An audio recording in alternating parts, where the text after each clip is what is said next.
Good afternoon, families. It is Thursday, October 12th, 2023, and I'm coming to you with our Robot Roundup vlog for the week. So we'll get right into our top two. Number one, our Beagle Dash was a fantastic success. I actually got about a half mile of running in today while we were on our tennis courts, and it was fantastic. So the students had a wonderful time. So thank you very much to everyone at Lake Bluff and our amazing PTO and Miss AOK for organizing that. Super fun. Next, we have a fall celebration that is coming up at the end of the month of October, on Tuesday, October 31st. Lake Bluff has a tradition that is a parade that goes around the school in the afternoon that is in costume if students would like. There are some rules, of course, that go along with that, so please see the Beagle Bulletin that comes out tomorrow for any of those informational pieces. We will go through a parade, then we come back to our classroom, and we're going to have kind of like a fall harvest celebration with some snacks here in the room and a little bit of playtime. So look for some more information for that coming out. Just wanted to give you a heads up. Conferences are next week, so I cannot wait to see all of you at your scheduled times. Very exciting. And let's get into our week. So we had our first social emotional learning lesson this week for SEL, where we looked at examples of and talked about how do we listen and what does active listening look like. So that's how do we show with our eyes and our body and our ears that we are paying attention. So that's pretty good. It's an important skill, learning to listen.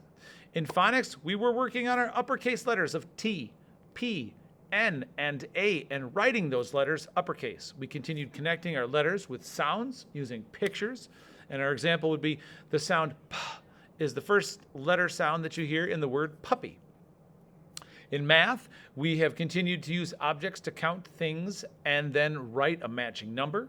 We played a game of restaurant where we had to match the number of dots on plates with special manipulatives called linking cubes. And then we also discussed the number 0 and what that means. So today we began a little bit of introductory addition and subtraction, which in our math is called composition, putting together, and decomposition, taking apart.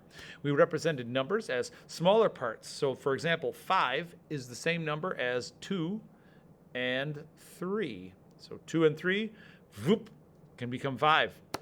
We're also starting a special unit where we are learning all about apples. We're reading about the apple life cycle and its journey from seed to plant and all of the delicious ways that we enjoy apples. So our classroom now needs some apple donations. So next week, we would love to have some donations of red, green, and yellow apples for us to see, feel, observe, smell, and eventually taste. We are also working on our Original Works. Original Works, if you don't know, is a program that transforms original student artwork into a variety of keepsake items. Now, students are going to create with Ms. Jones and I an original piece of art that we will send home with an order form next week on October 18th. You can use that order form to purchase specific items with your student's special art on it. Now, we have used this. They are fantastic gifts and special memories, and our participation here at Lake Bluff actually has helped raise over more than $3,000 for special classroom grants over the last few years, which is really important and really helps out doing special projects and things here in the classroom. So thank you if you've participated in the past, and I can't wait for you to see what we do. Now we got a little bit of housekeeping, okay? Ms. Jones and I really want you to make sure that you are sending your student with 2 snacks every day. We have had some amazing and wonderful, generous families donate to our emergency classroom snack box, and we are very grateful. But it's not something that we want to continue to rely on every single day. So please make sure you're sending 2 healthy snacks each day. Then, please talk to your student about wearing cold weather clothes. When you send them with warm clothes for outside, we've had some students refuse to wear their outdoor clothing or take it off outside, and this usually results in lost stuff. And lost stuff or things that we forgot is really hard to track down, and we don't want you to have to buy extra things because things get lost or forgotten. So please make sure that you are reminding your students that when you send them with stuff to wear here, they have to wear it here. And we just don't want someone going outside, losing their stuff, or when it gets cold, getting sick. It's that time of year. If your student wears necklaces, bracelets, headbands, rings, or any kind of accessory, please tell them that they have to keep it on their body and with them and worn, or it has to be put away in a backpack. We've had some items lost or traded, and those things never kind of end up working positively at the end of the day when someone wants something back or doesn't know where it went. So please remind them if they're wearing things, they have to wear it. Last but not least on our housekeeping, manners. We've been working on using our manners right here in class and around the playground and with each other and other adults. And specifically, the things that we are practicing are using our please, our thank you. If we're not sure what someone said, asking, what did you say? Instead of responding with what or why when an adult gives them something to do in class or a small group or as an individual, like please clean up or put your things away. Interacting with kindness and socially accepted norms is a really amazing way for building key behaviors that become successful adult behaviors. Acceptable responses are really important kinds of communication strategies that all students and eventually adults need.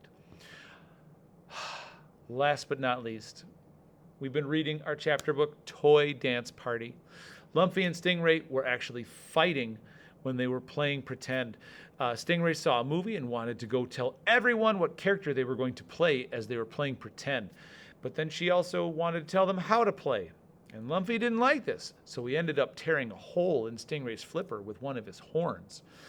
Lumpy eventually apologized by sewing up the hole while Stingray was asleep. And just when everything finally settled down and got better, the little girl got a brand new toy that came in a box sent by her grandpa as a late birthday present. And we're just about to read what new toy is inside.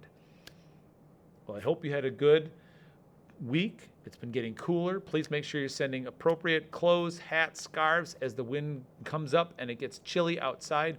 I do not want sick students because then they're not here. I hope you have all got your times arranged for conferences, and I look forward to speaking with you next week. I hope you have a wonderful weekend, and I will see you in our next vlog. Have a wonderful weekend. Bye.